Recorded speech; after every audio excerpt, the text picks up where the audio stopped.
کہ مجھے تمہیں دیکھنا ہے، بس تم میرے پاس آ جاؤ، میں تم سے صلح کرنا چاہتا ہوں. تمہاری صلح تک بات ہو چکی تھی. دانیہ شاہ عامر لیاقت سے صلح کی باتیں کر رہی ہیں کہ صلح ہو گئی تھی. اس سے شاعرہ کی مراد جائیداد میں حصہ لینا ہے. پہلے عامر لیاقت پر شدید تنقید اور عامر لیاقت کی وفات کے بعد دانیہ شاہ کے پیغامات. آج کل سوشل میڈیا پر ایک طوفان مچا ہوا ہے اور لوگوں کا کہنا ہے کہ دانیہ شاہ کی ساری ہمدردی عامر لیاقت کی جائیداد سے ہے. تو آج ہمارے پاس ایک سینئر قانون دان سعید الزماں صاحب موجود ہیں. ہم ان سے جانتے ہیں کہ عامر لیاقت کی جائیداد میں کون کون حصے دار ہے. سر، سب سے پہلے تو آپ یہ بتائیں کہ جب بھی کسی خاندان کے سربراہ کا انتقال ہو جائے تو کس قانون کے تحت اور کس طریقے سے جائیداد ان کے ورثہ میں تقسیم کی جائے گی؟ دیکھیں جی، صورتحال یہ ہے کہ ہر انسان کا ایک مذہب اور اس کے پرسنل لا کے تحت جائیداد تقسیم کی جاتی ہے. مسلمان ہے تو مسلمان کے، عیسائی ہے تو عیسائی کے حساب سے، ہندو ہے تو ہندو کے حساب سے. مسلمان مرد کا انتقال ہو جاتا ہے تو اس کے سروائیونگ لیگل ہیئرس میں کون کون آتا ہے. ایک تو وہ جو زندہ ہیں وہ آتے ہیں، ٹھیک. دوسری چیز یہ ہے کہ اس کے اولاد، بیٹا، بیٹی، والدین اور والدہ، بیوی یا بیویاں. اب یہ ان کے لیگل ہیئرز ہیں، ان میں وہ تقسیم ہوگی. اگر مرنے والے کی اولاد موجود ہے، نرینہ اولاد اور بیٹی موجود ہے، تو اس طریقے سے وہ والدین، بیٹا، بیٹی اور بیوی یا بیویاں ان میں تقسیم ہوگی. اور اکارڈنگ ٹو مذہب ہوگی، جس مذہب کا وہ پیروکار ہے.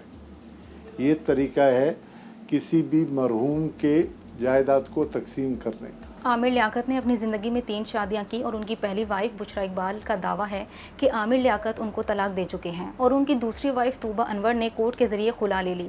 تو عامر لیاقت کی جائیداد میں اب ان دونوں کا کیا حصہ بنتا ہے؟ دیکھیں، جب میرج جو ہے، شادی ڈیسالو ہو گئی، مطلب شادی ہی ختم ہو گئی. شادی جو ہے پہلی طلاق کے ذریعے، دوسرا انہوں نے خود خلا لے لیا. خلا لینے کے بعد شادی ختم ہو. جب شادی ختم ہو گئی تو ان دونوں کا کوئی رائٹ نہیں ہوگا عامر لیاقت کی جائیداد میں. عامر لیاقت کی تیسری وائف نے حال ہی میں کورٹ میں خلا کا دعویٰ دائر کیا.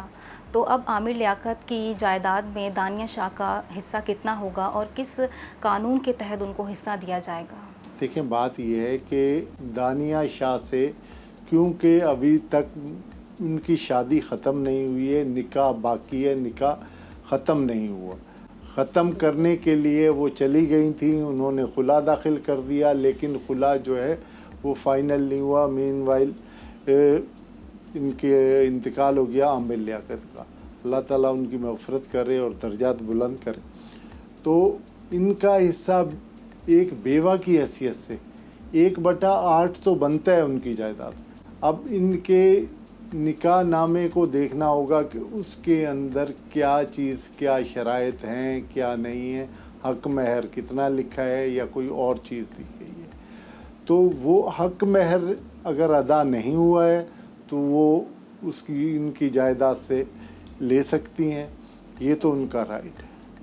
اب شادی کو ہم یہ نہیں کہہ سکتے کہ یہ نکاح ختم ہو گیا. اب آخر میں آپ سے ایک سوال کروں کہ آپ کی کیا رائے ہوگی کہ دانیہ شاہ نے عامر لیاقت کی زندگی پر ان پر بہت زیادہ الزامات لگائے اور عامر لیاقت کی وفات کے بعد ان کے پیغامات آ رہے ہیں کہ عامر لیاقت انہیں دیکھنا چاہتے تھے، ان سے ملنا چاہتے تھے. تو اس بارے میں آپ کی کیا رائے ہے؟ یہ دانیہ شاہ عامر لیاقت سے صلح کی باتیں کر رہی ہیں کہ صلح ہو گئی تھی. اس سے شاعرہ کی مراد جائیداد میں حصہ لینا ہے.